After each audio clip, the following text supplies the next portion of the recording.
Alhamdulillah,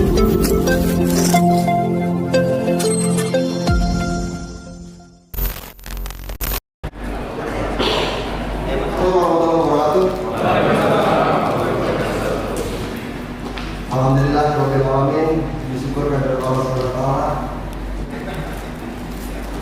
Rekan-rekan dari Polres Penyangga, Sidoarjo, Persib lawan PSS Sleman yang rencananya akan dilaksanakan pada tanggal 3 Maret hari Minggu 2024 pukul 15. Ini dari waktu ke waktu harusnya mengalami peningkatan. Karena saya lihat juga kemarin tidak ada satupun flare yang nyala. Itu hebat. Sekali. Tangan dulu. Itu menandakan bahwa ya upaya edukasi yang dilakukan selama ini berhasil. Itu hal yang paling susah sebenarnya. Dari dulu flare itu ya minimal 1 atau 2 ada lah flare. Tapi ini sama sekali tidak ada. Kemarin tidak ada. Saya tidak lihat. Karena saya mutar-mutar di situ tidak ada. Padahal polisinya tidak ada di dalam.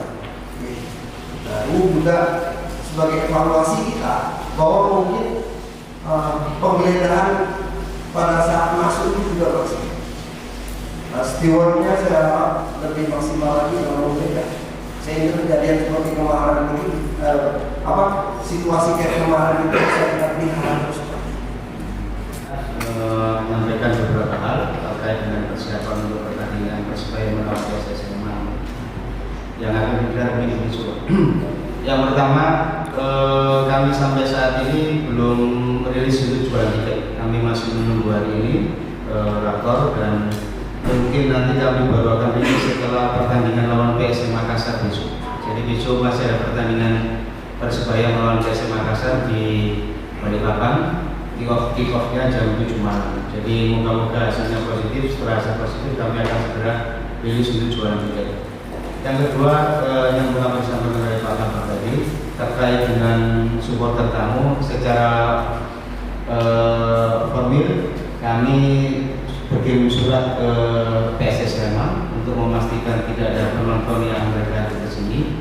Tetapi pengalaman kita sebelum ini biasanya mereka memang yang supporter itu biasanya datang karena memang sifat penjualan tiket kita terbuka via online, jadi siapapun bisa hadir.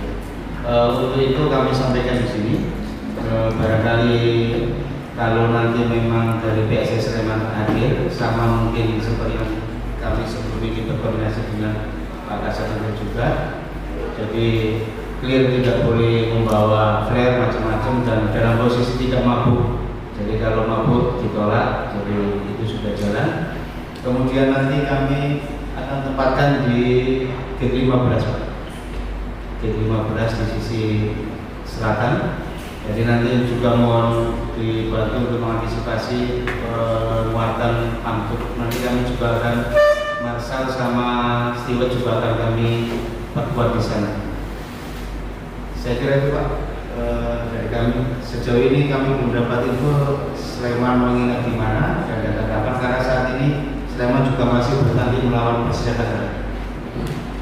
Yang pertama, karena saya sebagai pamen was di ring 2, jadi mohon nanti dari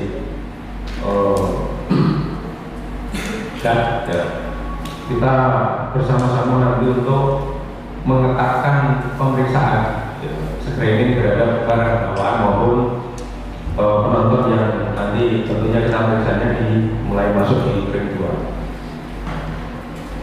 karena ya di supporter Sleman cukup fanatik ya biasanya dia kalau main. Kemudian yang harus kita antisipasi adalah yang mabuk ya, karena kayaknya kalau yang dari Jawa Tengah ini sudah menjadi semacam kayak kebiasaan. Dia minum bis baru nanti dia nonton. Tolong nanti kalau bisa mungkin dari satuan lalu lintas Pak sedikit ya dipinjemi untuk alat itu pengukur kadar alkohol ya. Nanti mungkin kita beruji nanti biar mereka meniup yang nanti nonton, kalau emang nanti di situ kelihatan angkanya kalau dia habis minum alkohol, ini ada dasar hukum yang kuat atau alasan untuk dia kita keluarkan boleh nonton. Karena kalau hanya perkiraan saja bisa orang yang bila tak minum lah apalah gitu, nanti agak susah.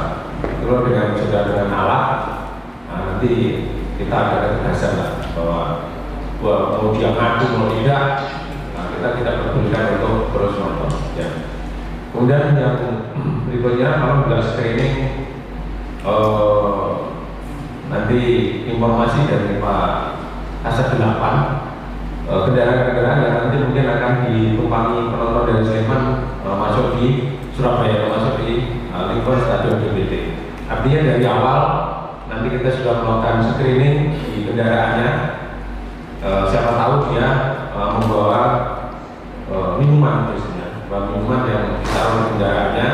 Nanti ini juga kita terus lakukan upaya pencegahan dengan cara kita merazia, dan tentunya kita berikan sanksi kalau ditemukan, ya kita kembalikan mereka bersama kendaraan untuk tidak boleh memasuki Stadion GBT walaupun nanti dia sudah membeli tiket. Ya, ini sebagai upaya pencegahan daripada nanti mereka masuk kemudian membuat keributan. Ini juga akan merepotkan kita di dalam melakukan kegiatan sepak bola ini. Dan yang terakhir, sesuai dengan SOP, ya, ada Perpol 10 bahwa nanti kita akan melakukan risk assessment untuk pertandingan ini.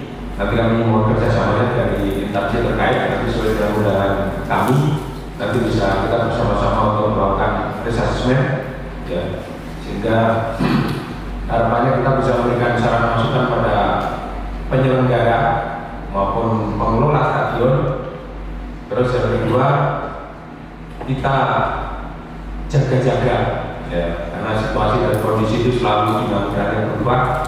Tidak mempunyai rivalitas tinggi, baik bonek maupun dari supporter daerah Sleman. Kemudian secara di atas kertas, pelaksanaan sementara Persebaya dan PS Sleman ini berada di baru besar peringkat 13-14, sehingga hanya berdasar publik, sehingga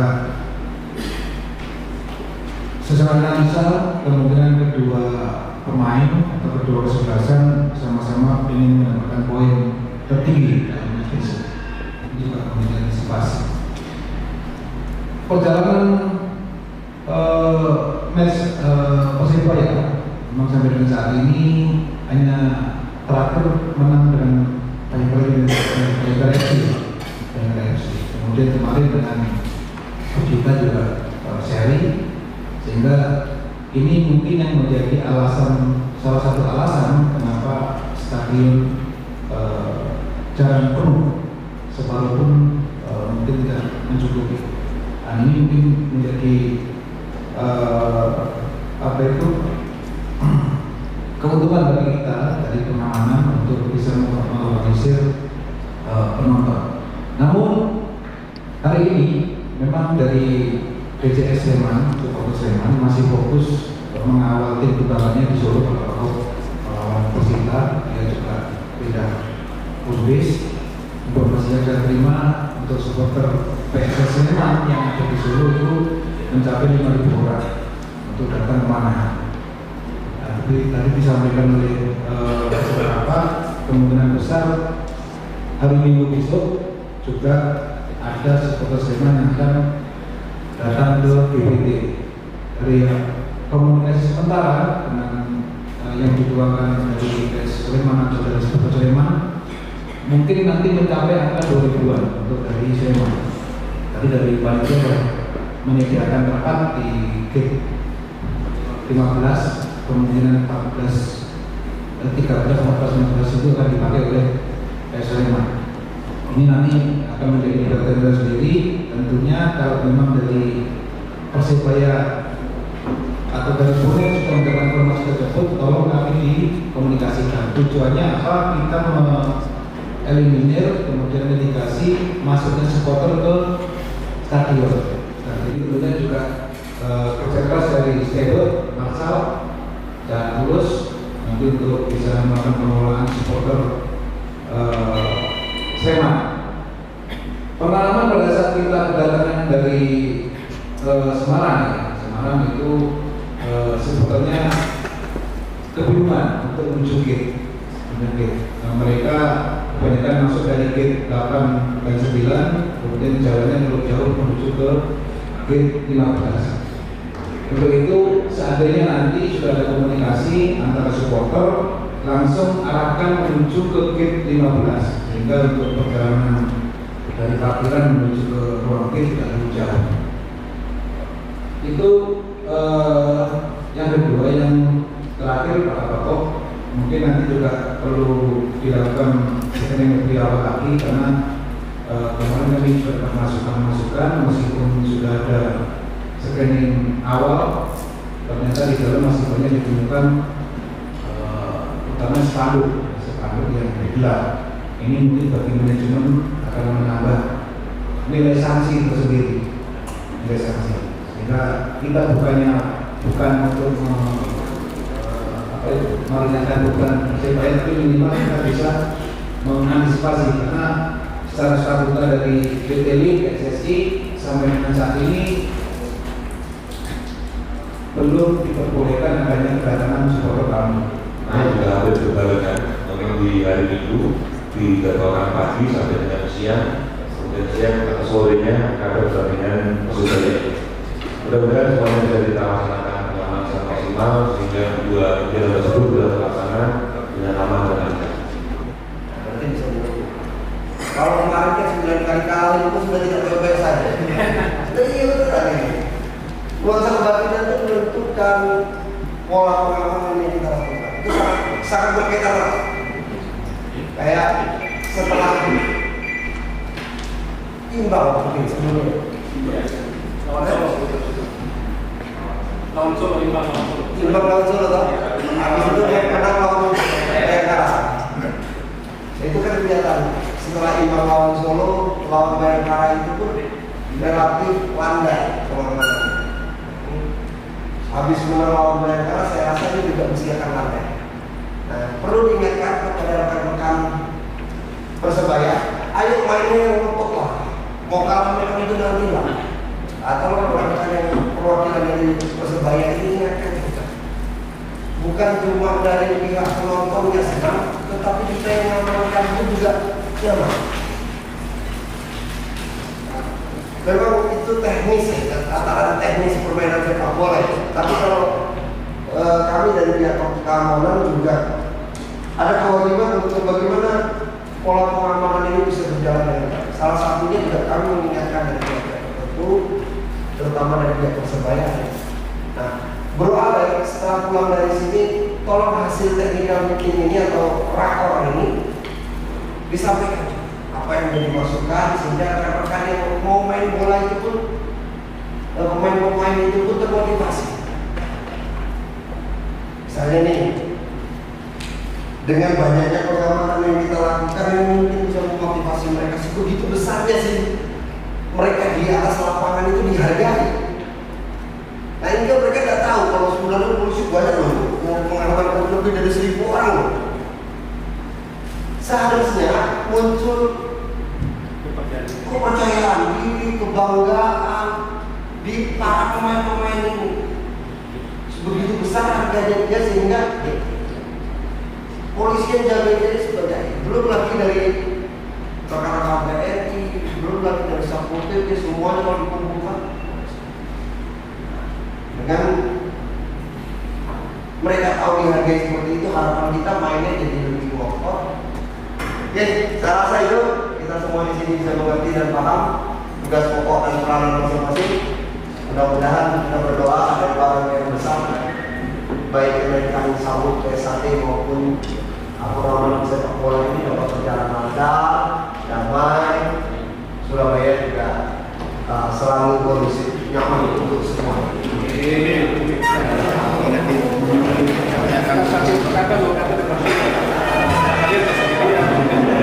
Mas. Kita fokus. Di bola. Tahu dia apa ya? Bola lewat orang nggak boleh itu. Bagian dari sinergitas. Oh gitu ya. Sinergi supaya